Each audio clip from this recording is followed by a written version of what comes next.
नमस्कार, सत श्री अकाल, राम राम सा, खंबा गणी, वणक्कम, प्रणाम। आप सभी का ऑल्टरनेट मीडिया में फिर से स्वागत है।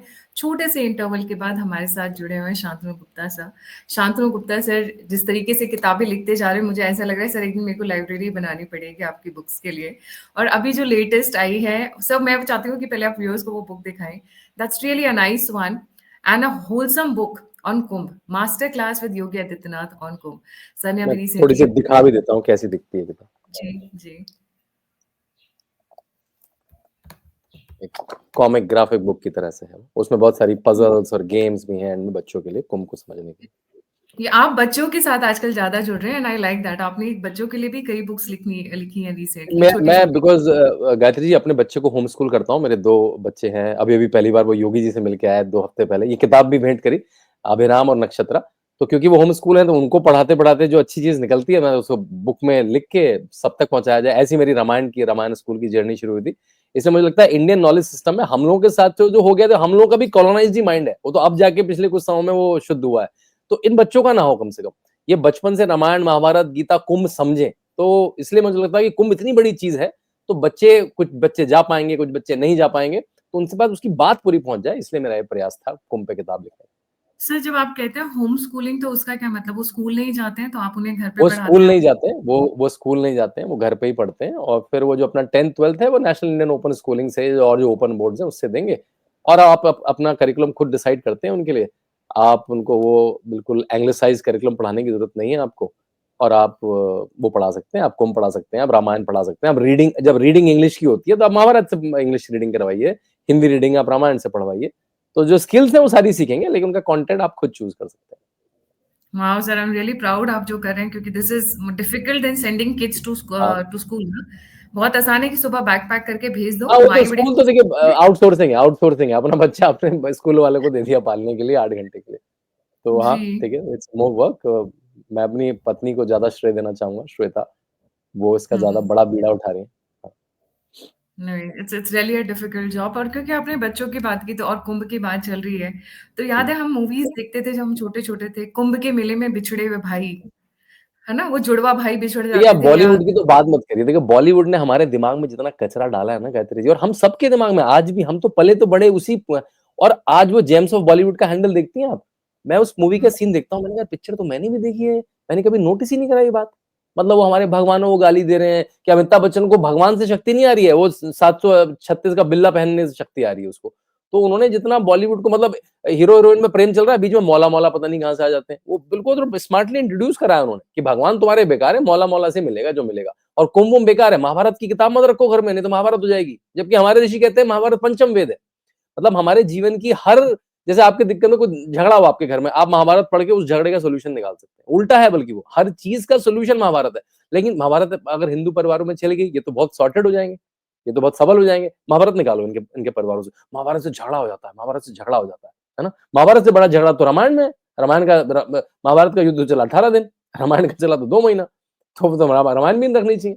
तो ये तो देखिए, ये तो इन लोगों के तरीके हैं। कुंभ में बच्चे खो जाते हैं, और खोते भी होंगे ना तो योगी जोगी बाबा वाले पुराने कुंभों में होते होंगे। जोगी बाबा वाले कुंभ में तो सब आते हैं, प्रेम से आते हैं, उसमें अंबानी भी आते हैं, सफाई कर्मी भी आते हैं, हर तरह का व्यक्ति आता है, सुखी होके जाता है। तो वो बात चली गई, वो दिन चले गए कुंभ में खोने वाले। जी। सर इससे पहले मैं आगे बढ़ूँ, क्योंकि बहुत सारे अर्बन क्लास के लोग हमारे वीडियोज़ को देखते हैं। तो हम्म, कुंभ की एक कहानी है और वो हम्म, बहुत प्राचीन है। का अब जैसा अभी आप बता रहे थे कि राम जी के धनुष बाण से लेकर हम्म, शिव हम्म, जी के शांत तक हम्म, कहानी इतनी डीप रूटेड और इतनी हम्म, वाइड स्प्रेड है। हम्म, पहले कुंभ के ओरिजिन के बारे में बात करते हैं हम्म, और किस तरीके से ये विष्णु के अवतार से जुड़ी हुई है, और फिर आगे बढ़ते हैं। बिल्कुल। देखिए, कुंभ का जो वर्णन है, प्रयाग में स्नान की जो महिमा है, वो ऋग्वेद काल से आती है। अथर्ववेद में उसका वर्णन है, रामचरितमानस में उसका वर्णन है। क्या क्या कहा गया है?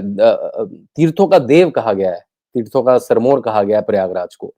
और आपको याद है विश्वामित्र जी राम लक्ष्मण को ले जाते हैं ताड़का को मारने के लिए, मारीच को मारने के लिए। तो लंबा रास्ता होता है, रास्ते में बहुत सारी कहानियां सुनाते हैं उनको। तो एक तो माँ गंगा के अवतरित होने की कहानी सुनाते हैं कि माँ गंगा कैसे धरती पे आई भागीरथ के प्रयास से।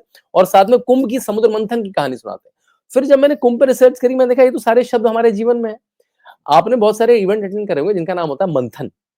वो मंथन शब्द कहां से आता है? वो समुद्र मंथन से आता है। मतलब समुद्र मंथन होगा तो रत्न निकलेंगे, हम क्या कहते हैं मंथन होगा तो विचार निकलेंगे।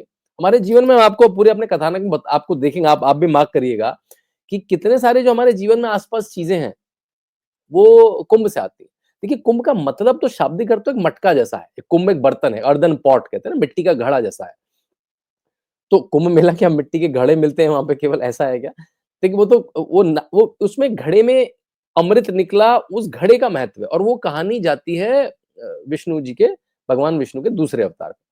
हमारे देखिए विष्णु जी के 10 अवतार की अवधारणा है, वो मत्स्य अवतार से शुरू हुए कूर्म अवतार, वराह अवतार, वामन अवतार, परशुराम, राम, कृष्ण, बुद्ध और हम कल्कि देव का इंतजार कर रहे हैं संभल में और जिस तरह से संभल में गतिविधियां चल रही हैं लगता है कल्कि देव तैयारी कर रहे हैं आने की क्योंकि सफाई चल रही है बहुत जोर से। उन्होंने एक महारथी योगेंद्रनाथ जैसा भेज दिया है, वो संभल में सफाई कर रहा है तो कल्कि अवतार भी आएंगे। लेकिन चलते हैं दूसरे अवतार कुर्म अवतार की कहानी पर। तो कहानी शुरू हुई एक हाथी से। कल मैं किसी को कह रहा था तो वो मजे में कहने लगा, अच्छा भाजपा का कुंभ नहीं है, बसपा के हाथी का कुंभ है। तो तो हाथी से शुरू हुई। हाथी कौन है? वो हाथी भी कोई साधारण हाथी नहीं है, वो इंद्रदेव के वाहन ऐरावत हाथी है। वहां से शुरू हुई कुंभ की कहानी। हुई कैसे? दुर्वासा ऋषि जिनके श्राप से, जिनके क्रोध से सब परिचित हैं, दुर्वासा ऋषि ने एक पूजा के बाद देव इंद्र को माला पहनाई, बड़ी सुंदर फूलों की माला पहनाई, बड़ी महकती हुई माला पहनाई। इंद्र ने वो माला अपने हाथी के थोड़ी देर बाद सर पे को रख दी। हाथी को उसकी सुगंध इतनी ज्यादा थी कि उसको वो उस सुगंध को वो झेल नहीं पाया। उसने अपनी सूंड से उठाया और नीचे पटक दिया ऐरावत ने उस माला को। अब दुर्वासा ऋषि ने जब एकदम से देखा तो उनको क्या दिखा? जो माला मैंने इंद्र को बनाई थी वो जमीन पे पड़ी है फेंकी हुई। उनको ये समझ में आया केवल। वो हो गए क्रोधित। उन्होंने केवल इंद्र को श्राप नहीं दिया, उन्होंने पूरे देवलोक को श्राप दे दिया। राजा मतलब सोचे राजा है ना तुम तो, कि तुम पूरे देवलोक को रिप्रेजेंट कर रहे हो कि तुम्हारी शक्ति, तुम्हारा वैभव, तुम्हारी संपत्ति सब नष्ट हो जाए। और धीरे-धीरे सब नष्ट हो गया। सबसे पहले तो ऐरावत हाथी चला गया गर्त में। लक्ष्मी देवी गर्त में चली गई, बिल्कुल पाताल लोक में चली गई। चंद्रमा पाताल लोक में चला गया। मतलब बिल्कुल जीर्ण-शीर्ण, लुटे-पिटे जो कहते हैं ऐसे देवता हो गए। और जब भी आपकी शक्ति विहीन होती है तो आपका शत्रु तो आपको देख रहा होता है, कि यार ये तो इस समय बिल्कुल इनका डाउन टाइम है, अटैक करो। तो देवताओं के कौन शत्रु हैं? असुर। तो जैसे आज भी देवता और असुर हैं, अभी योगी जी ने कहा भी कि देवता और असुर साथ-साथ भी रहते हैं, हमने देखा है पॉलिटिक्स के असुर कौन है। तो जैसी ही थोड़ी शक्ति कम हुई, तो असुरों ने देख लिया, असुरों ने फिर अटैक कर दिया, तो जो बचा-खुचा था वो भी चला गया। अब देवता जब भी देवलोक में कोई दिक्कत होती है, या धरती लोक में कोई दिक्कत होती है, कहाँ जाते हैं सब? सब जाते हैं भगवान नारायण के पास, भगवान विष्णु के पास। उनके पास गए कि क्या करें? तो बोला, ये तो भाई बहुत तुम्हारा बुरा हाल हो गया, अब तुम्हें कुछ डबल डोज़ चाहिए, मतलब छोटे-मोटे इंजेक्शन से काम नहीं चलेगा। अब तो कोई डबल डोज़, कोई बढ़िया वाला कोई टॉनिक चाहिए, तो उसको अमृत पान करना पड़ेगा। और अमृत कहाँ से आएगा? तो आपको क्षीर सागर का मंथन करना पड़ेगा। तो क्षीर सागर का मंथन मतलब आप दही मथते हैं घर में, मंथन मतलब मथना। अगर आपने गाँव देहात में देखा होगा गायत्री जी, बड़े-बड़े बर्तनों में मथा जाता है। ऐसे तो ऐसे वो लकड़ी हाँ, ऐसे तो उसमें नहीं, ऐसे तो ऐसे वाला जो बड़े-बड़े में होता है, उसमें तो मथनी के लिए भी डोरी चाहिए होती है। वो इतनी बड़ी मतनी मथनी होती है, कि वो मथनी में ग्रूव बने होते हैं और ग्रूव में डोरी डाल के डोरी से करते हैं, 2-3 लोग करते हैं कई बार, ज़्यादा होता है, बड़े-बड़े छींकों में होता है वो ना। तो अब ये तो इतना बड़ा छींका भी नहीं है, तो क्षीर सागर है, तो उन्होंने कहा भई होगा कैसे? मतलब ठीक है, आपने बता दिया क्षीर सागर का मंथन होगा, लेकिन वो होगा कैसे? तो बात आई भई इसकी जो मथनी होगी वो मंदार पर्वत होगा। Can you imagine? मंदार पर्वत उसकी मथनी होगी। ठीक है, मंदार पर्वत तो मथनी हो गई, अब उसकी डोरी क्या होगी? तो उसने कहा चलो शिव जी से रिक्वेस्ट करते हैं, उनके गले में जो नागदेव वासुकी विराज हैं, वो नागदेव वासुकी मथनी होगी, ओह ठीक माय है? गॉड! वो अब जो मथनी भी मिल गई, रस्सी की जगह हाँ, रस्सी नागदेव की थे। जगह, नागदेव रस्सी की जगह और मंदार पर्वत मथनी की जगह। तो कहा ठीक है, अब इसका बेस क्या होगा? मतलब ये टिकेगा कहाँ सारा? तो अब आए शिव जी, ये सबसे खतरनाक था कि इसका बेस क्या होगा? मतलब ठीक है, मथनी कहाँ बैठेगी? वो कैसे होगा? तो तब विष्णु जी ने कहा मैं अवतार लेता हूँ, मैं कुर्म का अवतार लेता हूँ। मतलब एक कछुए का, टर्टिस का अवतार लेता हूँ और एक वृहत रूप में लेता हूँ और मैं बेस बनूँ। तो यहाँ से विष्णु के दूसरे अवतार की परंपरा जो कहानी आती है। अब आया कि इसमें तो बहुत ताकत चाहिए, इसे करेगा कौन? ये कोई छोटा-सा दही ऐसा कोई बर्तन तो है नहीं, इसे और तो उनका देवता तो हम हैं लेकिन और भी लोग चाहिए। तो विष्णु जी ने एक युक्ति सुझाई, थोड़ी-सी चालाकी वाली युक्ति थी। उन्होंने कहा, "भई तुम ऐसा करो, राक्षसों को भी को-ऑप्ट कर लो।" है ना? उनको भी, उनको थोड़ा झांसा दे दो कि तुम भी अमृत पी लेना भाई, जब अमृत आएगा तब की तब देखी जाएगी, है ना? जैसे कहते हैं ना, हम लोग कहते हैं चुनाव में भी तुम भी सीएम, सब प्रचार करो, है ना? तो जैसे सब सब लग जाए, बाद में सीएम जो बनेगा वो बनेगा। तो तो वो भी लग गए, तो उनको भी लालच आया कि यार ये तो अमृत तो बड़ी चीज़ है, हम अमर हो जाएँगे, अभी तो हमने देवताओं को दबाए है, तब तो हम बिल्कुल एक छत्र राज करेंगे। तो आ गए दोनों, तो शुरू हुआ मंथन, वो चला, कई दिनों चला वो मंथन। अब क्या हुआ, अब इसमें से निकलने थे रत्न, लेकिन ये भी सेंस था कि इसमें से कुछ उल्टा-पुल्टा भी निकल सकता है। भाई निकलेगा अमृत भी, लेकिन उसके पहले पहल में क्या निकले, जैसे आप कुकर में कुछ बनाते हैं तो भाई कुछ और भी हो सकता है अंदर। क्या निकलेगा यू डोंट नो। ऐसा है ये भानुमति के पिटारे जैसा। तो सबसे पहले जो निकला वो निकला हलाल, मतलब पॉइज़न ऑफ द पॉइज़न्स। तो एकदम से मतलब ऐसा लग रहा था इससे तो सृष्टि पूरी नष्ट हो जाएगी। मतलब लोग, वो देवता और असुर दोनों सोचने लगे कि हम तो अमृत निकालने चले थे, ये तो मतलब उल्टा हो गया काम बिल्कुल। और ऐसा लगा कि मतलब धरती नहीं, आकाश पाताल सब नष्ट हो जाएगा। देवता भी पीछे हो गए, असुर भी पीछे हो गए। अब समझ में नहीं आ रहा था कि भाई ये तो एक अच्छे काम के लिए किया था, अमृत के लिए किया था, अभी तो ये हो गया। तो फिर आए शिव जी। शिव जी ने उसका खुद पान कर लिया। पूरे जो मतलब पॉइज़नस पॉइज़न था, हलाहल उसका पान उन्होंने कर लिया। अब लोगों को लगा अब शिव जी का क्या होगा? इतना बड़ा शिव विष को वो कैसे पचाएँगे? अब हमारे यहाँ आती है नारी शक्ति, जो हमारे यहाँ हर चीज़ में, मतलब भारत एक ऐसा देश है जहाँ शक्ति की पूजा होती है। हमारे यहाँ शैवाइट लोग हैं, हमारे यहाँ वैष्णवाइट लोग हैं, लेकिन हमारे शक्ति उपासक हैं, बड़े शक्ति उपासक हैं हमारे यहाँ। तो पार्वती जी अपनी ताकत से उनके कंठ में रोक देती हैं और उनका कंठ उससे नीला हो जाता है। इसीलिए क्विज़ का क्वेश्चन है, शिव जी को क्या कहते हैं? नीलकंठ भी कहते नीलकंठ, हैं। नीलकंठ। नीलकंठ भी कहते हैं। तो वो भी कुंभ की कहानी है। मैं कह रहा हूँ आप लोगों को पता, हम लोगों को पता है सब, लेकिन हमने सोचा नहीं वो कहाँ से आती है कहानियाँ। हम कहते हैं नीलकंठ उन्होंने विष पी लिया, आज भी कहते हैं अरे विष पी लिया उन्होंने, अपने गले में रोक लिया, नीलकंठ बन गए। लेकिन वो कहानी कहाँ से आती है? वो विष निकला कहाँ से? वो इसी समुद्र मंथन, जहाँ कुंभ की कहानी है, इसी समुद्र मंथन से निकला हुआ विष है। ठीक है? अब ये हलाल निकल गया। मैं अपने नोट्स भी रेफर करता रहता हूँ जिससे मैं कोई चीज़ गलत ना बोल दूँ। ठीक है, अब ये सॉर्ट हो गया कि भाई जो सबसे खतरनाक चीज़ थी वो तो निकल गई, अब तो कुछ अच्छा-अच्छा ही आएगा। है ना? तो ये सबसे पहला बॉटलनेक था जो एक तरह से शिव जी ने दूर कर दिया। अब उसके बाद सबसे पहले अवतरित हुई लक्ष्मी जी, क्योंकि सबसे पहले वैभव चला गया था। लक्ष्मी जी भी पाताल लोक में चली गई थी और लक्ष्मी जी क्या था, लक्ष्मी जी विष्णु जी की संगिनी है, वो उनके साथ सम्मिलित हो गई, लेकिन वैभव लौट आया देवलोक का। सबसे पहली बात, जो रिसोर्सेज हैं वो वापस आ गए देवलोक के। ठीक है, और अप्सराएँ आई, रंभा आई, मेनका आई, पुंजस्थला आई और अपने-अपने गंधर्वों के साथ उनके कंपेनियन, उनकी संगिनी बन गई। फिर आई वरुणी, ये भी एक रोचक चीज़ है। वरुणी थी सुरा की देवी, मदरा की देवी। उसे किसने ले लिया? असुरों ने ले लिया। और आज भी हमारे यहाँ कहा जाता है कि सुरापान आपको करना तो करिए, लेकिन वो आसुरी टेंडेंसी है। और देवताओं ने देखा भी नहीं, हाँ, देवता ने ये तो आइटम ही नहीं कहा, हमारा तो आइटम ही नहीं है, तो उन्होंने जाने भी दिया। उन्होंने, किसी ने मतलब कॉम्पिटिशन भी नहीं था उसके लिए। हाँ, ठीक है, तो तुम्हारा आइटम है, तुम ही ले लो। तो ऐसा भी हुआ, ऐसा भी हुआ। तो यहाँ से आता है कि जो हम लोग, जो हमारे यहाँ देखिए प्रिस्क्रिप्शन नहीं है कि दारू मत पियो, मदरा मत पियो। ठीक है, आसुरी टेंडेंसी चाहिए तो पी लो, दैविक टेंडेंसी चाहिए तो मत पियो। हमारे यहाँ अगर आप गीता में देखें 18वें अध्याय में, उसमें वेज नॉन-वेज का ये नहीं कहा ये खाओ, वो मत खाओ। अगर भाई सात्विक खाना है, राजसिक खाना है, तामसिक खाना है, जो बनना है खा लो। ऐसा हमारा प्रिस्क्रिप्शन नहीं, हमारे सबके वैल्यू अटैच्ड है। भाई ये चाहिए तो ये कर लो, ये चाहिए तो ये कर लो, ये चाहिए तो ये कर लो। ठीक है? तो वरुणी आ गई। अब निकले 3 अलौकिक पशु। सबसे पहले निकली, नाम सबको पता है, कामधेनु गाय। जो हम आज तो घी की ब्रांड का नाम कामधेनु है। यूपी सरकार की जो गाय की स्कीम है उसका नाम कामधेनु है। तो हम पढ़ लेते हैं, हम लोग सोचते नहीं आया कहाँ से? आया कुंभ से, समुद्र मंथन से। मैं आपको बार-बार इसलिए कह रहा हूँ कि हमारे जीवन में कुंभ चारों तरफ है, बस हमने नोटिस नहीं करा। कामधेनु मतलब आधे लोगों के घर में घी की ब्रांड कामधेनु होगी। कुछ स्वीट्स की शॉप का नाम कामधेनु है। कुछ आप गिफ्ट लेने जाते हैं तो कामधेनु गाय के गिफ्ट मिलते हैं आपको सुंदर-सुंदर, है ना? सरकारों की स्कीमों के नाम कामधेनु होते हैं। ठीक है? फिर वो जो ऐरावत हाथी था वो निकल के आया, वो जो सबसे पहले याद है जहाँ से कहानी शुरू हुई थी, जिसने वो माला पटक दी थी, वो ऐरावत हाथी आया, इंद्र का वाहन वापस आ गया। एक और आया 7 घोड़ों वाला एक रथ निकल के आया, उसे उच्चा रवास बोलते हैं, वो भी इंद्र जी ने ले लिया क्योंकि वो वहाँ के राजा थे। ठीक है? फिर चंद्रमा निकल के आए। चंद्रमा कौन धारण करेगा? तो शिव जी ने अपने सिर पे धारण करा इस बार चंद्रमा को। गर्त में चले गए तो मैं उनको सम्मान दूंगा। तो देखिए जो हम शिव जी का रूप देखते हैं उसमें 3-4 चीजें इंपॉर्टेंट है। उनकी जटाएं हैं, जटाएं से निकलने वाली गंगा नदी है, उनका त्रिशूल है, उनका डमरू है, उनके गले में नागदेव वासुकी है और उनके में चंद्रमा है। तो वो चंद्रमा भी कुंभ और समुद्र मंथन से निकला है और वो जो वासुकी है वो समुद्र मंथन के प्रयोजक बने। तो मतलब बहुत सारे एलिमेंट्स हम देख चुके हैं, लेकिन हमने उनको, आज कनेक्शन की बारी है तो उनको हम कनेक्ट कर सकते हैं कि हमारे जीवन में क्या क्या है। अब अगला एलिमेंट क्या आता है? पारिजात का पेड़। पारिजात क्या है? बहुत सुंदर पुष्प होते हैं, रात की रानी बोला जाता है आम भाषा में।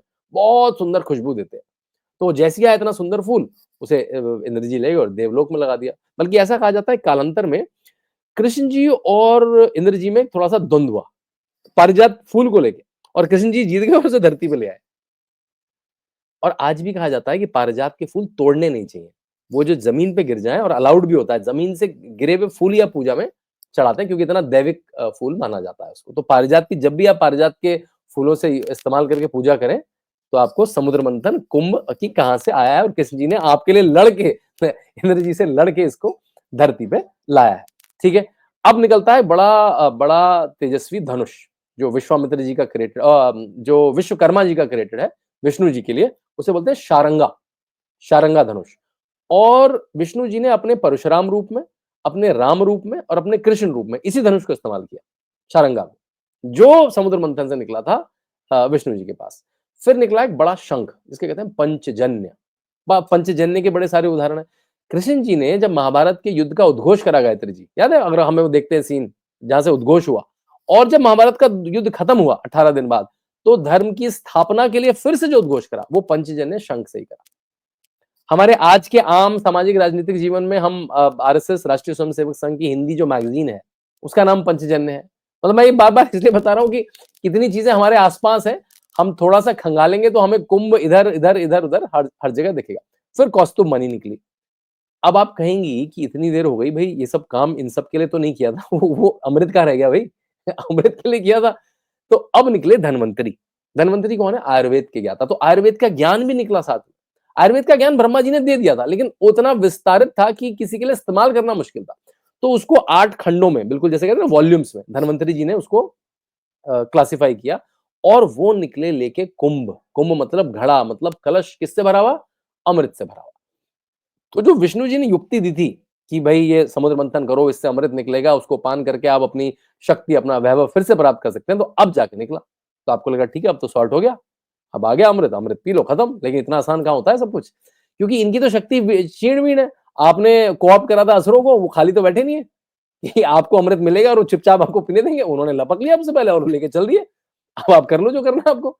तो फिर ये विष्णु जी के पास गए, अरे यार भाई पूरा प्लॉट ही खराब हो गया, हमने इतनी मेहनत करी और उनको नॉलेज कराओ तो लेके चले गए। फिर विष्णु जी आए। विष्णु जी ने अब क्या करा? मोहिनी रूप धारण किया, एक बहुत आकर्षक सुंदर महिला का रूप धारण करा। उस पे हमारे असुर हो गए लट्टू, और इस सब में उन्होंने कलश अपने पास ले लिया। ठीक है, अभी भागदौड़ चल रही है, इसके पास उसके पास, इधर उधर उधर। इस बीच लगा कि मतलब जो देव लोग वो पीने ही वाले हैं, तो ये जो पहला देव पी रहा है वो तो बहरूपिया है, वो राहु केतु है। वो मतलब एक असुर फिर इधर आ गया और वो बहरूपिया बन गया देवता। फिर जब तक वो चक्र से कटता विष्णु के, तब तक वो पान थोड़ा कर चुका था। तो फिर वो राहु केतु आज भी आपकी कुंडली में जो बैठे हैं वो समुद्र मंथन से ही आते हैं। और ये जो कोलाहल मचा गायत्री जी, ये करीब 10-12 दिन तक चला ये। और इसी कोलाहल में, मतलब इसके पास उसके पास ये जो चला इस कलश का, मतलब देखो मेन चीज सारी हो क्यों रही थी, इस कलश के लिए हो रही थी, उस कुंभ के लिए हो रही थी। वो कुंभ से जो अमृत है वो 4 जगह छलका। वो 4 जगह कौन सी हैं? उत्तर में सबसे पहले हरिद्वार, जो आज के उत्तराखंड में आता है। उसके बाद प्रयागराज, जो जहां पे इस बार का अभी महाकुंभ हो रहा है, जो आज के उत्तर प्रदेश में आता है। उसके बाद उज्जैन, जो आज के मध्य प्रदेश में आता है। उसके बाद नासिक या त्र्यंबक, जो आज के महाराष्ट्र में आता है। और इन 4 जगहों पर भी वहां की नदियों में गिरा, इसलिए वहां पे स्नान का महत्व है। यहाँ पे आपको पता है, इन जगह जाके कोई कहीं जाके शिवलिंग हो सकती है या कोई ज्योतिर्लिंग हो सकता है, लेकिन कुंभ के समय जो मेन महत्व है वो उस नदी में डुबकी लेने का है, दर्शन करने का सेकेंडरी महत्व है कुंभ के समय। तो क्योंकि अमृत नदियों में गिरा, किसी स्थल पे नहीं गिरा। नदियों में किस में गिरा? प्रयाग में गिरा, वो गंगा जमुना सरस्वती के संगम पे गिरा। तो आपने सुना भी होगा, संगम पे स्नान करने जाते हैं प्रयाग में। हरिद्वार में वो गंगा नदी में गिरा, उज्जैन में वो शिप्रा नदी में गिरा, और नासिक में वो गोदावरी नदी में गिरा। तो इसलिए ऐसे कुंभ की कहानी शुरू हुई और इसीलिए वहां पे स्नान की परंपरा है। तो आपके छोटे से प्रश्न का थोड़ा उत्तर लंबा हो गया।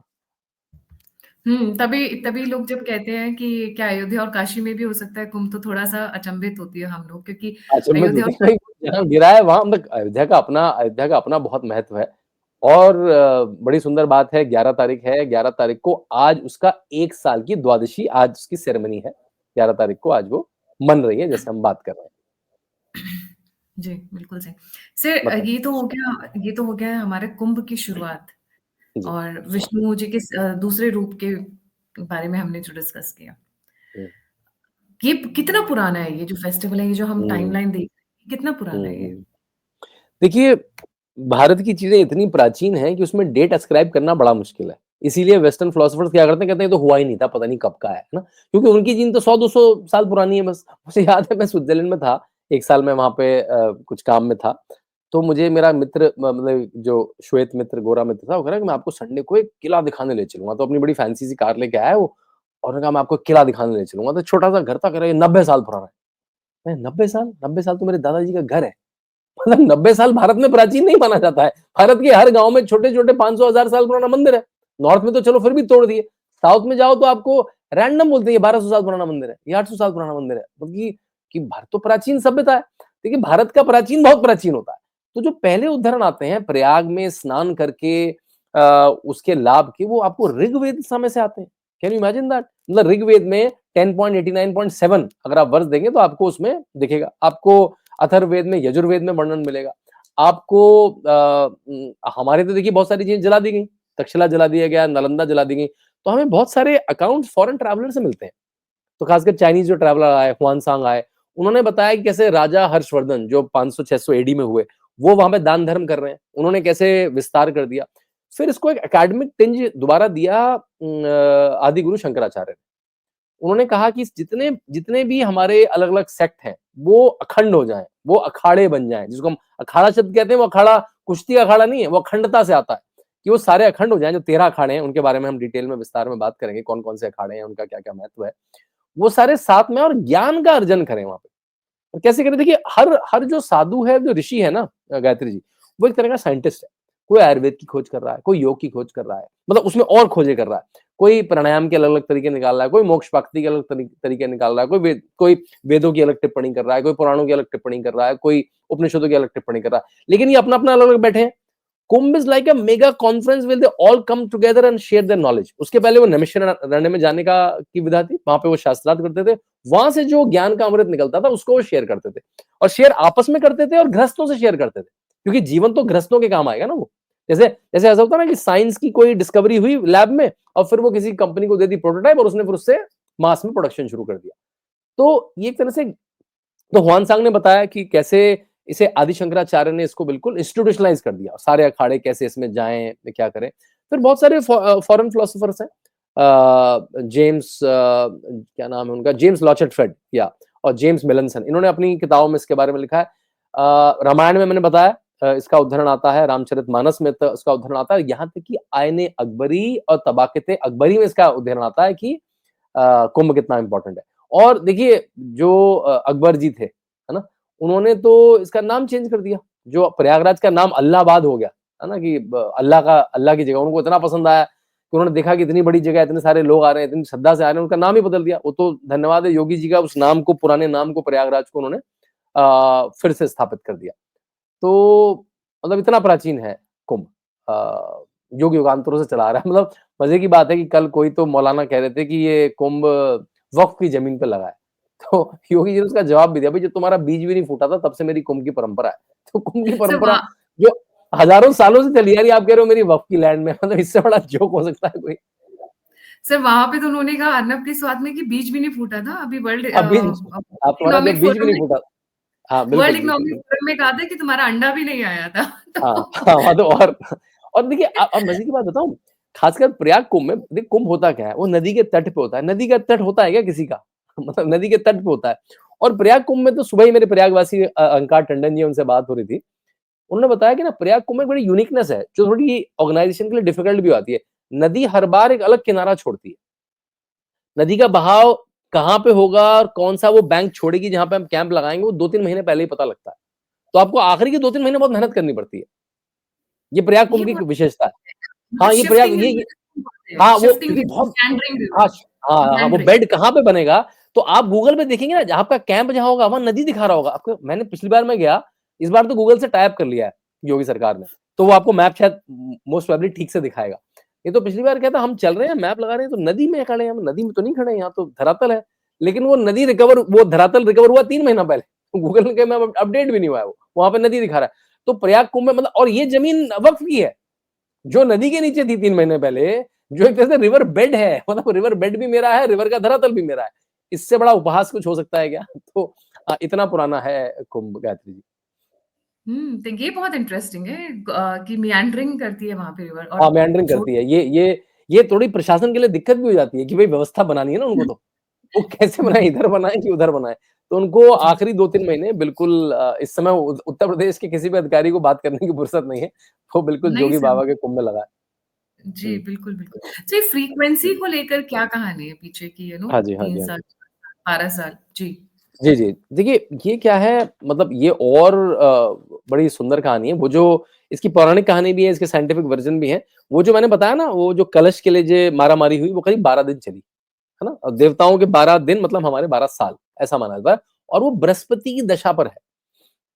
जब बृहस्पति मेष राशि में एंटर करता है और सूर्य और चंद्रमा मकर राशि में एंटर करते हैं, तब ये कुंभ प्रयागराज में होता है, न्यू मून डे के दिन, ठीक है? और जब बृहस्पति सिंहस्थ में मतलब सिंह राशि में लियो में एंटर करता है, तब नासिक और उज्जैन में कुंभ होते हैं। आपने देखा होगा नासिक और उज्जैन कुंभ को कुंभ के पहले एक शब्द होता है सिंहस्थ कुंभ, सुना है आपने? सिंहस्थ कुंभ बोलते हैं उसको और वो क्यों कहते हैं? क्योंकि वो वहाँ पे सिंह की दशा है, लियो की दशा है। तो ये बिल्कुल एक पर्टिकुलर नक्षत्रों की दशा पे होता है। तो 6 साल में कुंभ, 12 साल में महाकुंभ। पहले इनको अर्ध कुंभ और पूर्ण कुंभ कहा जाता था। योगी जी ने कहा भाई अर्ध-वर्ध नहीं होता हिंदू सभ्यता में कुछ तो उसको कुंभ और महाकुंभ हम लोग कहते हैं। तो इसमें मजे की बात बताऊँ क्या है? देखिए आज तो मॉडर्न समय है। गायत्री जी का पॉडकास्ट है, योगी बाबा के ऐड हैं, पेपर, टीवी सब है, सबको पता लग जाता है। आज से हज़ारों सालों पहले उसी तिथि पे लोग हरिद्वार कैसे पहुँच जाते थे, प्रयाग कैसे पहुँच जाते थे, उज्जैन कैसे पहुँच जाते थे, नासिक कैसे पहुँच जाते थे। मतलब ये जो और इतनी प्रिसाइज़ एस्ट्रोनॉमी है उसकी, हल्का-फुल्का नहीं है कि इस दिन जब जुपिटर यहाँ होगा तब उस तारीख से ये शुरू होगा और ये 6 साल में आएगा। ऐसे भी नहीं रोज़-रोज़ तो याद रहेगा, 6-6 साल में मतलब 6 साल की बात भूल जाएँगे ना आप, 12 साल की बात भूल जाएँगे। लेकिन उसी प्रिसाइज़ दिन में लाखों साधु चले आ रहे हैं, सारे अखाड़े चले आ रहे हैं।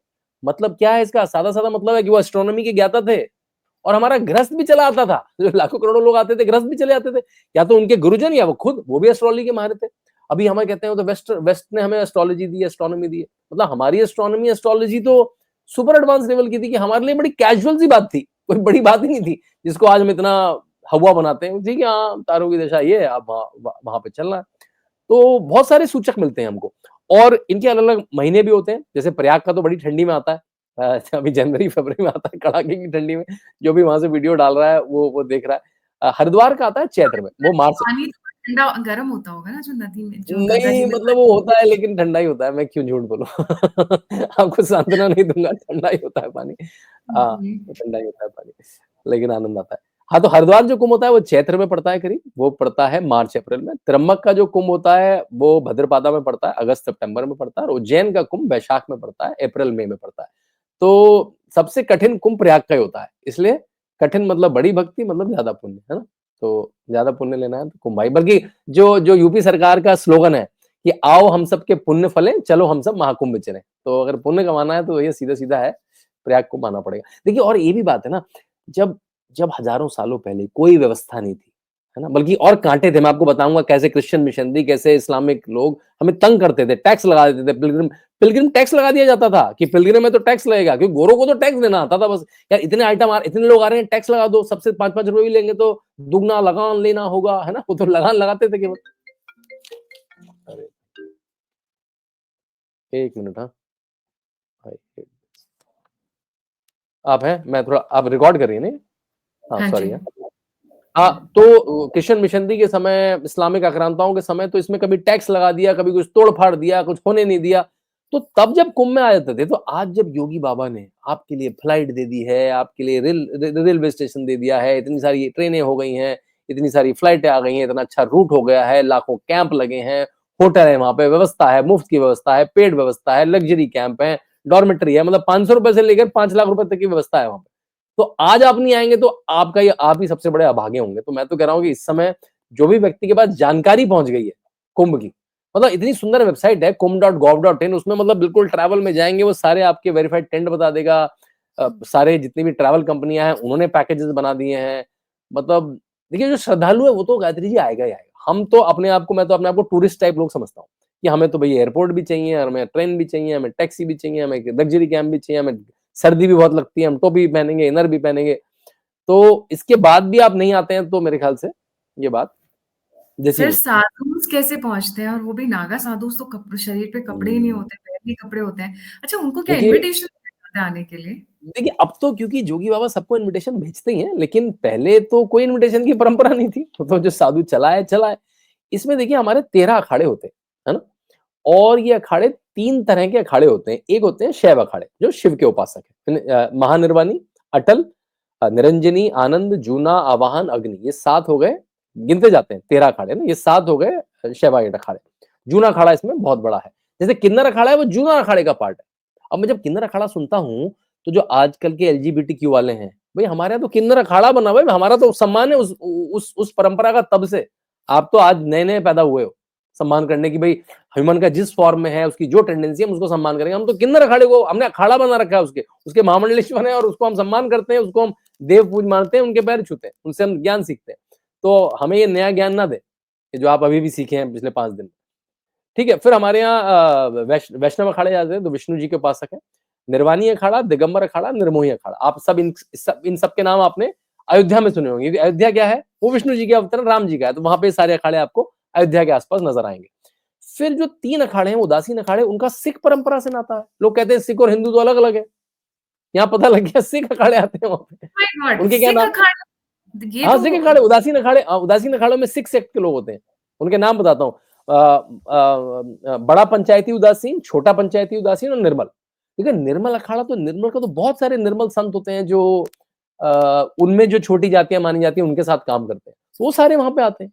बल्कि मैं तो कहता हूँ बड़ा अच्छा प्रोजेक्ट पता है क्या होना चाहिए गायत्री जी, कि आप वहां पे जाएं और इन 13 अखाड़ों के फ्रंट में जाके फोटो खींचे, वहां के 4 साधुओं से बात करें, उनकी परंपरा समझे, उनमें अंतर समझे। मेरे ख्याल से आपके जीवन का, किसी व्यक्ति के जो विचार है, सबसे बड़ा मेरे ख्याल से ज्ञान वो अर्जित यही करेगा, ये 13 अखाड़े कैसे भारतीय परंपरा को संजोए हुए हैं, इनका क्या इतिहास रहा है, उन्होंने क्या क्या करा। इन्होंने लड़ाइयां लड़ी है भाई हमारे लिए, मुगलों से लड़ाइयां लड़ी है, आक्रांताओं से लड़ाइयां लड़ी है।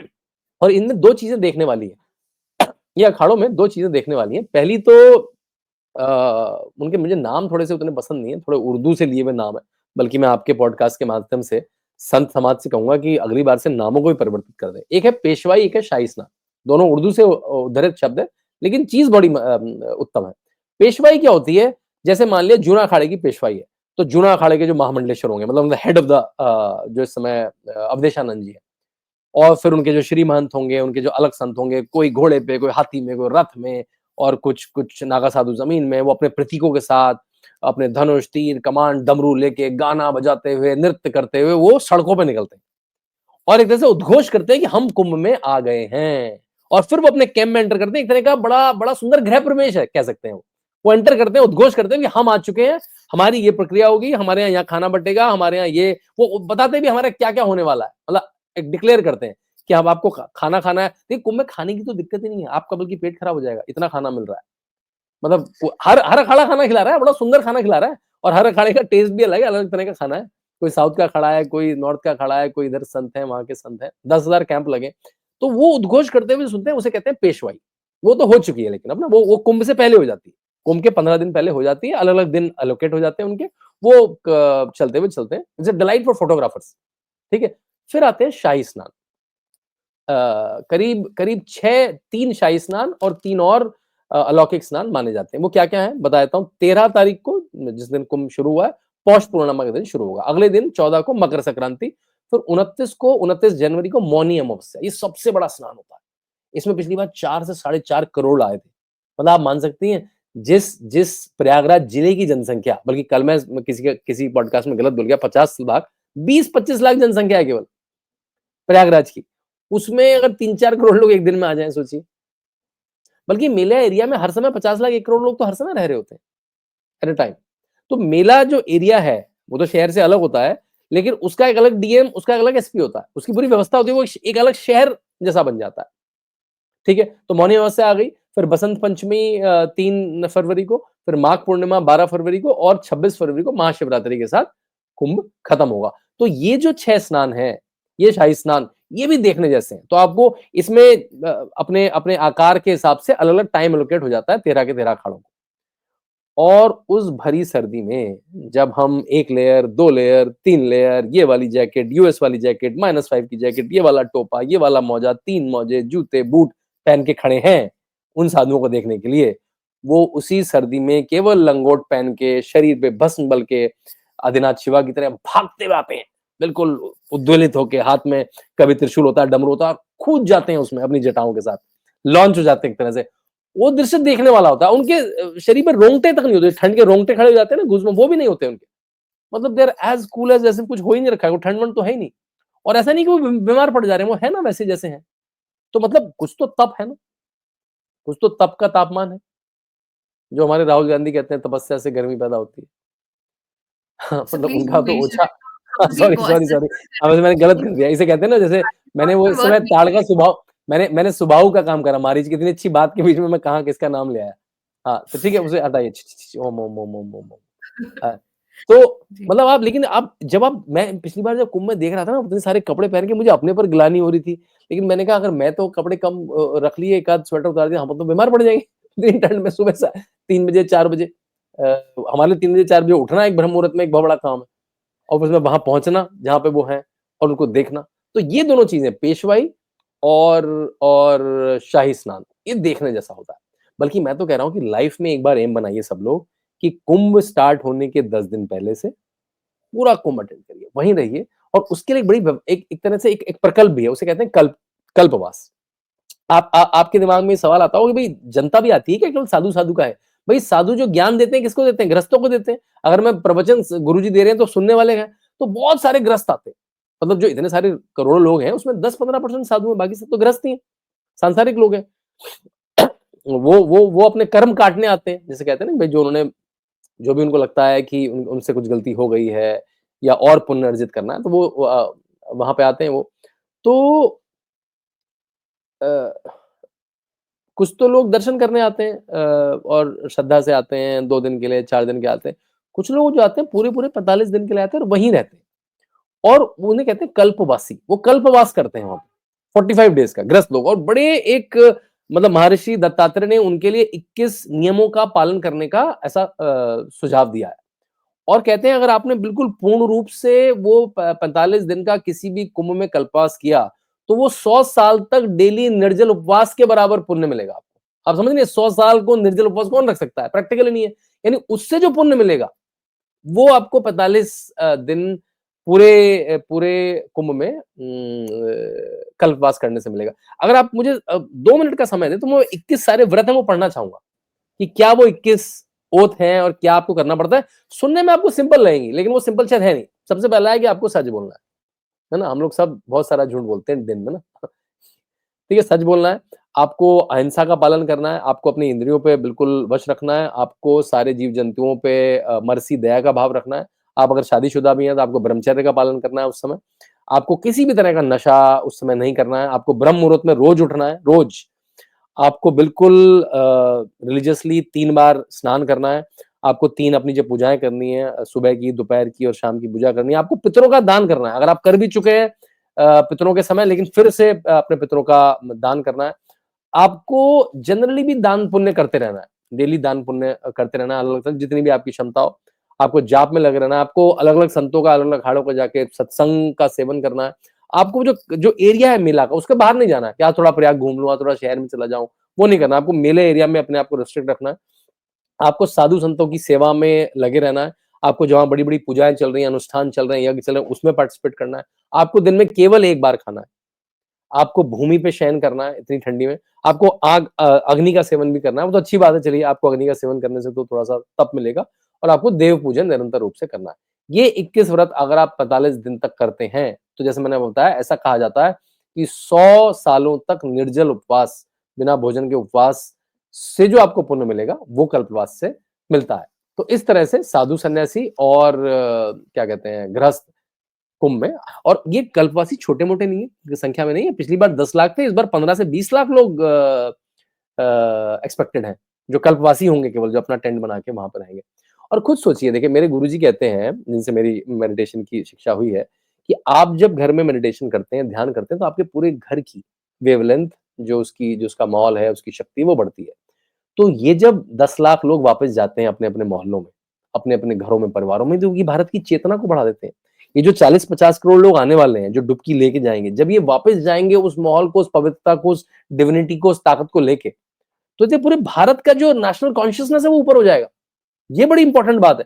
तो कुंभ एक तरह से भारत के जो भी नेगेटिविटी हमारे जो इस टाइप के लोग हैं ना, आपको पता ही है मैं किनके रेफर कर रहा हूँ, जो नेगेटिविटी फैलाएगी, रामचरितमानस फाड़ देंगे, सनातन डेंगू है। आजकल तो मेरे ख्याल से कंपटीशन हो गया है कि सबसे बड़ा हिंदू बैशर कौन है।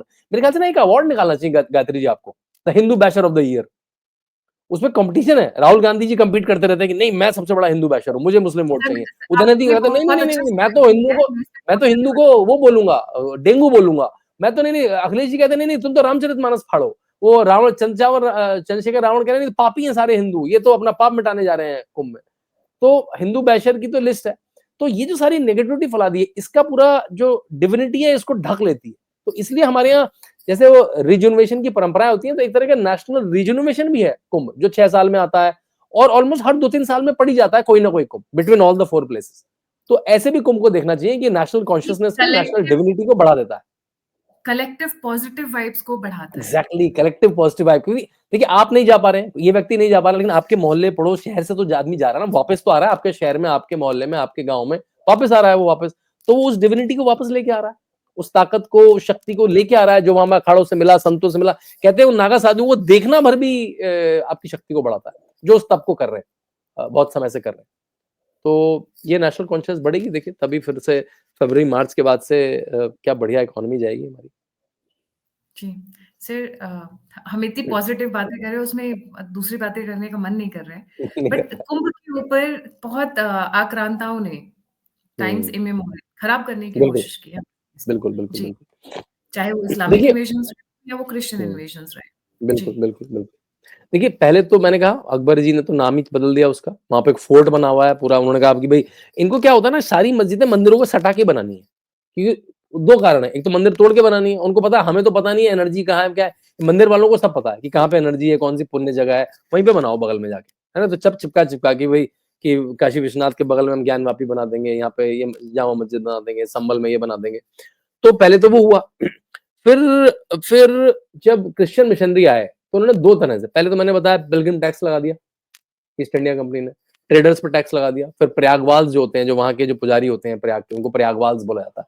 उन्होंने जब विद्रोह करा, तब जाके वो खत्म हुआ, बल्कि उस बीच में कुंभ में आने वाली संख्या भी बहुत कम हो गई। फिर वो बढ़ी एकदम से, जैसे ही वो टैक्स हटा दिया गया। फिर वहाँ पे ऐसे उदाहरण आते हैं कि कौन थे वो, कर्नल नील, हाँ, उन्होंने 1857 जो हमारा क्रांति थी, उस समय कुंभ की साइड में शेलिंग हुई, बॉम्बार्डिंग हुई। 1814 में उदाहरण आते हैं कि बहुत सारे क्रिश्चियन लोग बाइबल बांटते हुए पकड़े गए। उन्होंने सोचा इतने सारे लोग हैं, चलो कन्वर्ट ही करो, उनका तो काम ही है ना, इतने लोग आए कन्वर्ट ही करो उनको। सोचिए सनातनी सबसे बड़े जमावड़े में, जिसको यूनेस्को आज प्रोटेक्टेड इंटेंजिबल हेरिटेज बोलता है, उसमें जाके कन्वर्जन भी शुरू हो गया। फिर बहुत सारे झगड़े भी हुए। प्रयागवाल जो प्रयाग के प्रीस्ट ग्रुप है, उनके उनके और क्रिश्चियन मिशनरी में झगड़े हुए, उन्होंने चर्च वर्च तोड़ी। जब फिर ये अब सत्ता में आया तो उन्होंने इनको जेलों में भर दिया, हमारे पंडितों को जेलों में भर दिया। तो सारा हुआ। और मॉडर्न टाइम्स में भी पिछले 50-100 साल में कुंभ एक एक प्रतीक बन गया, एक जगह बन गई जहां पे देश के इंपॉर्टेंट काम हुए। जैसे स्वतंत्रता संग्राम के समय आखिरी के जो 20 साल में अधिकतर जो बड़ी मीटिंग में वो किसी ना किसी कुंभ में हो, चारों कुंभ में से किसी अर्ध कुंभ या किसी पूर्ण कुंभ में हो। इंडिपेंडेंस की मीटिंग, सबके उदाहरण आते हैं, आप चंद्रशेखर जी के, गांधी, नेहरू, सबके, मतलब नरम दल गरम दल दोनों वालों के लिए देख लीजिए, वो वहां पे मिले। फिर दूसरा 1906 में जब ये अलीगढ़ मुस्लिम यूनिवर्सिटी बन गई थी, पहले तो उसका कुछ और नाम था, एमओए करके नाम था। उसके रिस्पॉन्स में मदन मोहन मालवीय जी के नेतृत्व में बनारस हिंदू यूनिवर्सिटी बनेगी। उसका पूरी प्लानिंग, उसकी पूरी विवेचना, उस पूरा पूरा प्लान, उसकी उद्घोषणा कुंभ से हुई, प्रयाग कुंभ से हुई। 1964 में विश्व हिंदू परिषद की संरचना हरिद्वार कुंभ से हुई। इतनी बड़ी बात। फिर राम मंदिर का मूवमेंट पूरा, देवरा बाबा का वो जो बड़ा भाषण है वो कुंभ में हुआ। कुंभ में एक राम मंदिर मूवमेंट का प्लेटफॉर्म बन गया। योगी आदित्यनाथ के गुरु महंत वैद्यनाथ के भाषण, अशोक सिंघल जी के भाषण, कुंभ में दिए गए भाषण आज भी कितने कितने सुने जाते हैं। और कितनी प्यारी बात है कि आज इस बार का जो कुंभ है वो पहला कुंभ है जो राम मंदिर के बनने के बाद आ रहा है, और उसी मंथ में पड़ रहा है। उसकी 1 साल, जो 11 तारीख को द्वादशी के साथ उसका भी 1 साल हुआ, 13 तारीख से कुंभ प्रारंभ हो रहा है।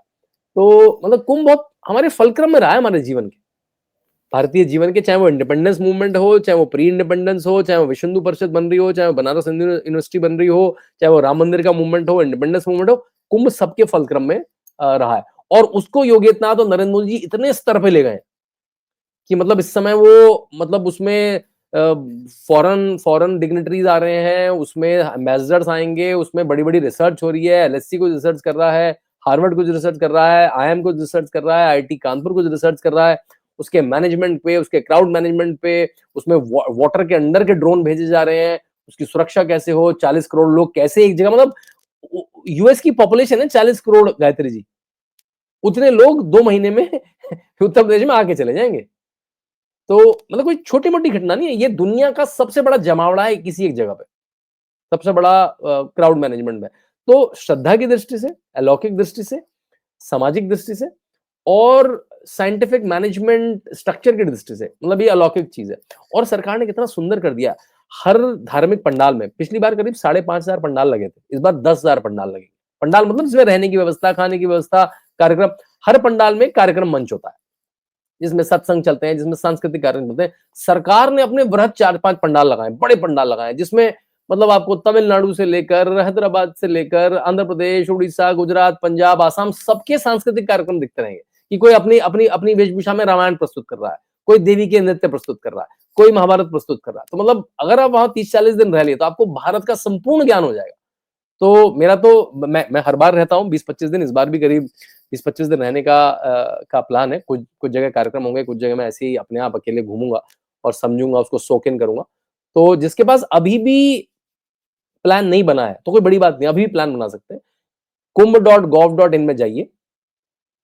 कई बार वेबसाइट हाँ खुल भी नहीं रही है, वो मैंने पूछा अधिकारियों से, तो क्या हो रहा है आप खुद सोचिए, चाइना और पाकिस्तान से अटैक हो रहा है वेबसाइट पर डेली, तो उस वेबसाइट को सिक्योर करने में टाइम लग जा रहा है। Can you imagine that?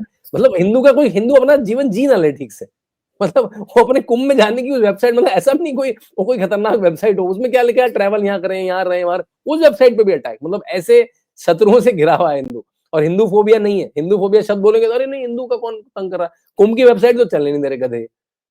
तो क्या चल रही है, लेकिन हमने भी पूरे सरकार ने पूरी तैयारी करी हुई उसकी। तो और अगर वेबसाइट में कुछ दिक्कत हो दोबारा खोल के देख लें, मोबाइल में खोल लें, लैपटॉप में खोल लें, अच्छे से खुलेगी, अच्छे से खुलती है, आप अच्छा पहुंच इंटरनेट। जाइए वहां पर शिव जी का आशीर्वाद है, अपने आप ही सब हो जाएगा। इतना ये भी है, अच्छा ये भी है। एडमिनिस्ट्रेशन, फिर भी देखिए बहुत लोग सारे लोग आपको मुझे ही अपनी कॉल कर रहे हैं। बता देंगे।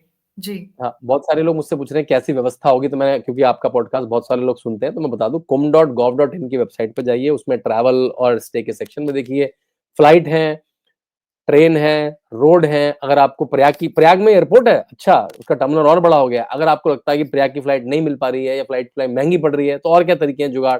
लखनऊ उतरिए 4 घंटे में प्रयाग, अयोध्या उतरिए 4 घंटे में प्रयाग, काशी उतरिए 2.5-3 घंटे में प्रयाग, दिल्ली उतरिए 8 घंटे में प्रयाग। तो बहुत सारे तरीके हैं आने के ना, मतलब आप कहीं और की फ्लाइट, क्योंकि लखनऊ, बड़े शहरों की फ्लाइट थोड़ी सस्ती भी मिलती है।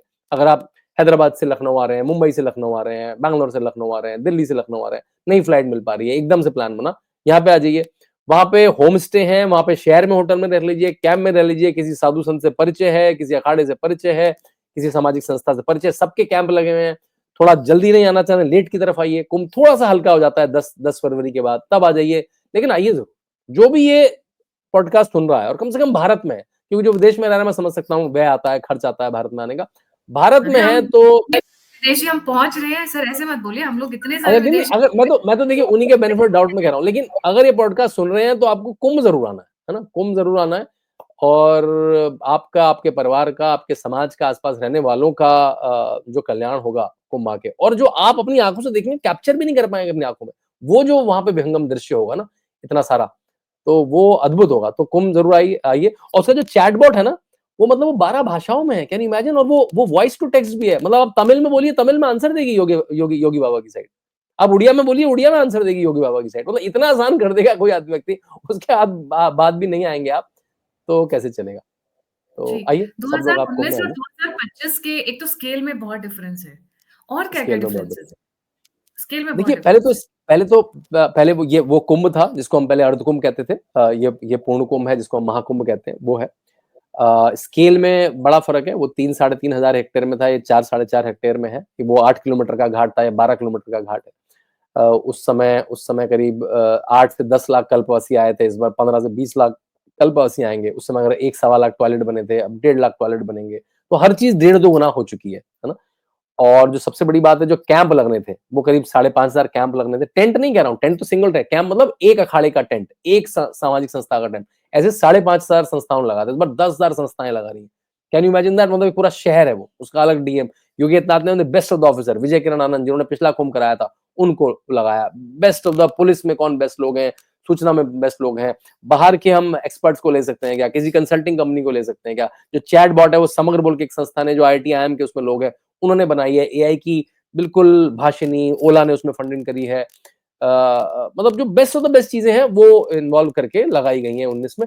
और क्योंकि 19 से सीखा पूरी टीम ने, तो 19 ही इतना अकल्पनीय कुंभ था, इतना सुंदर कुंभ था, तो 19 के बाद 25 और सुंदर हो गया है ना वो, और वृहत हो गया, और बड़ा हो गया है। और ना बहुत सारे लोग रोना रोते हैं, अरे भाई ये हिंदू फेस्टिवल में सरकार 3-4 हजार करोड़ रुपए क्यों खर्च कर रही है?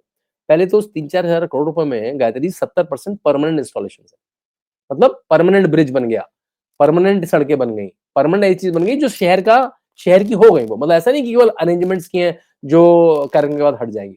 तो अच्छा है, शहर का स्टेटस बढ़ गया।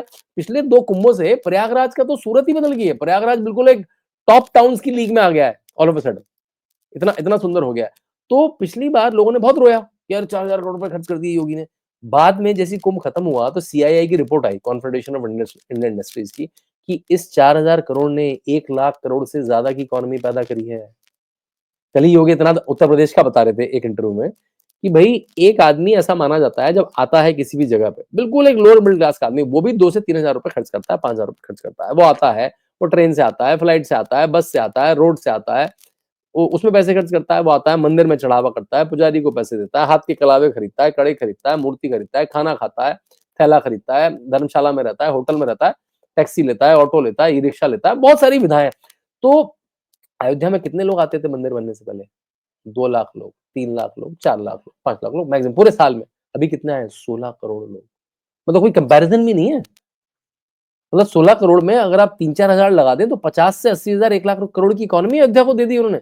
अयोध्या को पूरे देश को दे दी। क्योंकि कई बार मैंने कोई फ्लाइट को दी तो फ्लाइट ने कमाया, टैक्सी को दी तो टैक्सी ने कमाया, रेल को दी तो इंडियन रेल ने कमाया, पुजारी पंडितों ने कमाया, कलावा बनाने वालों ने कमाया, बेचने वालों ने कमाया, खाने वालों ने कमाया, टैक्सी वालों ने कमाया, पंडित ने कमाया। मतलब पूरी इकोनॉमी है। भारत तो एक बहुत बड़ी रिलीजियस इकोनॉमी है। भारत में कम से कम 200 ऐसे टाउन है गायत्री जी जो रिलीजियस इकोनॉमी में चलते हैं। लोग कहते हैं कि यार ये सब छोड़ो, इकोनॉमी की बात करते हैं। मैं तो कहता हूँ यही इकोनॉमी है भारत की, तो इकोनॉमी टेम्पल इकोनॉमी है। आपको पता है पहले तो टेम्पल्स के अंदर ही हमारे बैंक भी हुआ करते थे। लोग अपना सबसे सिक्योर एरिया मानते थे, उसमें ग्रेन बैंक भी होते थे, उसमें मनी बैंक भी होते थे। हमारे टेम्पल तो हमारे हमारे हमारे पूरे समाज का एक धुरी सी थी। वो तो सब उजाड़ दिया तो व्यवस्था भी थोड़ी चेंज हो गई। साउथ के टेम्पल्स में अभी भी वो बरकरार है, अभी भी वो कायम है, बहुत बहुत बहुत सुंदर रूप से। तो बहुत बड़ी इकोनॉमी भी है। तो 2019 से अगर 25 करोड़ लोग आए थे और उसने 1 लाख करोड़ की इकोनॉमी जनरेट करी थी, और अगर 40-50 करोड़ लोग आएंगे तो वो भी डबल हो जाएगी। मतलब ये कुंभ कम से कम 2 लाख करोड़ की इकोनॉमी जनरेट करेगा। तो मतलब 19 बहुत भव्य कुंभ था, और 25 तो और भव्यात्मक कुंभ होने जा रहा है। मेरे तो आसपास बहुत सारे लोग हैं जो मेरे से यही पूछ रहे हैं, आप आ रही हो या नहीं आ रही हो? आई एम लाइक आ रही हाँ, हूँ। बिल्कुल बिल्कुल। मत बोलिए। और बाकी नहीं आपको कुछ ना समझ में आए तो 2 चीजें हैं, जो चैटबॉट है उसमें जाइए। अगर आप फिर भी नहीं जा पा रहे हैं, चैटबॉट में जाइए, उसमें एक वो तरीका है, एक सेल्फी लीजिए, और जैसी सेल्फी आप करेंगे तो वो आपको कुंभ के बैकग्राउंड में आपकी फोटो लगा देगी। तो कम से कम थोड़ी सी चीटिंग करके तो कुंभ चले जाइए। अगर सही सही सेल्फी नहीं खींच सकते हैं असली वाली, तो आई एम नकली श्योर वाली लाइव टेलीकास्ट टाइप की भी बहुत सारी चीजें होंगी, जैसे बहुत सारी चीजें लाइव चल रही होंगी, अलग अलग चैनल पे चल रही होंगी, आस्था चैनल पे, संस्कार चैनल पे, धार्मिक चैनलों पे, टीवी चैनलों पे। प्राइम मिनिस्टर जाएंगे, कल ही योगी जी प्राइम मिनिस्टर से मिलकर उनको कुंभ कलश देकर उन्होंने इनवाइट किया है। तो ऐसा सुनने में आ रहा है कि शायद जनवरी में चले जाएं प्राइम मिनिस्टर। एक छोटी सी चेतावनी तो नहीं दूंगा, थोड़ी सी ध्यान रखने वाली बात है, ठंड बहुत होती है। जिसको ठंड की समझ नहीं है, आइडिया नहीं है, साउथ में रहते हैं, ऐसी जगहों में रहते हैं जहां उतनी ठंड नहीं पड़ती है, तो कपड़े ठीक से लेके आइए जिससे बीमार ना पड़े। अच्छा इनर, स्वेटर, जैकेट लेके आइए, कानों को ढकने के लिए टोपी लेके आइए, मफलर लेके आइए, लोअर लोअर लोअर इनर भी लेके आइए, पैंट इनर जिन्हें कहते हैं, सॉक्स जूते अच्छे लेके आइए। चलना पड़ता है तो अगर आप चल नहीं पाते हैं तो उस तरह से व्यवस्था करिए कि आपका जो टेंट कैंप है वो नदी के पास हो। चलना पड़ सकता है, थोड़ा ज्यादा ऐसा नहीं, 2-3-4 किलोमीटर चलना पड़ सकता है। जिन दिन स्नान है, जो मैंने 6 दिन बताया, उस दिन मत ट्रैवल करिए, उसके 1 दिन 2 दिन पहले ट्रैवल कर लीजिए। उसको देखिए जरूर आने, लेकिन उसके उसी दिन मत ट्रैवल करिए कि मैं उसी दिन सुबह सुबह पहुंच जाऊंगा। तो उस दिन ज्यादा भीड़ होती है, ज्यादा लोग आ रहे होते हैं, ज्यादा ट्रेन फ्लाइट रोड पे ज्यादा प्रेशर होता है। उस दिन बताइए, उस दिन भी आएंगे तो ऐसी कोई दिक्कत नहीं होगी। लेकिन अगर आप थोड़े व्यवस्था वाले व्यक्ति हैं तो ये थोड़े से 3-4 चीजें देख सकते हैं। अपनी कोई खास दवाइयां हो जो आप खाते हो वो सब अपने साथ में लेके रखिए। गर्म पानी की व्यवस्था रखिए, लोग अपनी केटल लेके रखते हैं, इससे गर्म पानी पीते रहिए। ये छोटे मोटे हैं। और बाकी ज्यादा जानकारी लेनी है तो ऑथर को अपनी किताब बेचने से कौन रोक सकता है? Master class with Yogi Adityanath अनुपम, जिसका लिंक मेरे ख्याल से गायत्री जी अपने डिस्क्रिप्शन में डालेंगी। बिल्कुल ठीक है? सर, बिल्कुल। तो हाँ, बहुत ये अच्छा लगा कथा सर, ये वाला कथा समाप्त पॉडकास्ट हुई तो मुझे मुझे ऐसी फीलिंग आ रही थी कि मैं सत्संग में बैठी हुई हूँ आज। सत्संग में चलो, जी, जी। Thank you so much sir for joining. जाने से जी, पहले सभी थैंक व्यूअर्स से रिक्वेस्ट है, प्लीज़ सर की बुक लेकर आएँ। बहुत मेहनत लगती है इन सब बुक्स को मैं लिखने वहाँ पे में। होऊँगा भी, मैं साइन भी कर दूँगा वहाँ पे। मैं परमार्थ निकेतन के कैंप में होऊँगा, वहाँ पे साइन भी कर दूँगा किताब। वहाँ पे साइन भी कर देंगे, तो आप सर से वहाँ साइन करा सकते हैं, ऑटोग्राफ ले सकते हैं। और अगर आपको ये पॉडकास्ट पसंद आया, आपको ये प्रेज़ेंटेशन पसंद आई हो, तो लाइक, सब्सक्राइब और शेयर करना नहीं भूलिएगा। अगर आप कंट्रीब्यूट करना चाहते हैं, तो नंबर स्क्रीन के ऊपर है। आप मुझसे जुड़ना चाहते हैं, फीडबैक देना चाहते हैं, कोई इन्फॉर्मेशन शेयर करना चाहते हैं, तो सभी के सभी लिंक्स डिस्क्रिप्शन बॉक्स में। इसी के साथ जय हिंद, जय श्री राम, हर हर महादेव। जय श्री राम।